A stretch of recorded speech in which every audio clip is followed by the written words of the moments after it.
ডিজেস্ট ট্যাবলেটের কাজ কি? আজকে আমরা ডিজেস্ট ট্যাবলেট সম্পর্কে বিস্তারিত জানব। ডিজেস্ট ট্যাবলেটের জেনারিক নাম হলো ড্রাইড্রোজেস্টেরন। প্রতিটি ট্যাবলেটে রয়েছে ড্রাইড্রোজেস্টেরন 10 মিলিগ্রাম। ডিজেস্ট হলো একমি কোম্পানির ঔষধ। কার্যকারিতা ডিসমেনোরিয়া।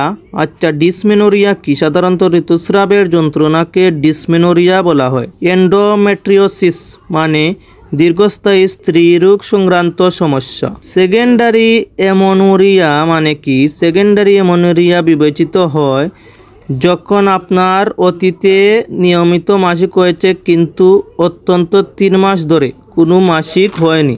আপনার অতীতে অনিয়মিত পিরিয়ড হয়েছে কিন্তু 6 মাস বা তার বেশি সময় ধরে না থাকলে তা বিবেচনা করা হয়। অনিয়মিত মাসিক, ত্রুটিপূর্ণ জরায়ুর রক্তপাত, মাসিক পূর্ববর্তী উপসর্গ, প্রজেস্টেরনের ঘাটতিজনিত অকাল ও রীতিগত গর্ভপাত এবং লুটিয়াল অপর্যাপ্ততাজনিত বান্ধত্ব চিকিৎসার জন্য নির্দেশিত।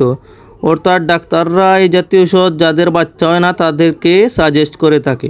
মাত্রা ও সেবনবিধি সর্বদা আপনার চিকিৎসকের পরামর্শ অনুযায়ী সেবন করুন। পার্শ্ব প্রতিক্রিয়া: মাথা ব্যথা, বমিভাব, মাসিক সম্পর্কিত জটিলতা এবং স্তনে ব্যথা। কোনো ধরনের প্রশ্ন থাকলে কমেন্ট করবেন। এই ধরনের ওষুধ আপনার ব্যক্তিগত সেবন করবেন না, গাইনি ডাক্তারের পরামর্শ মতো সেবন করবেন। হেলথ রিলেটেড ভিডিও পেতে চ্যানেলটির সাথে থাকুন। ধন্যবাদ।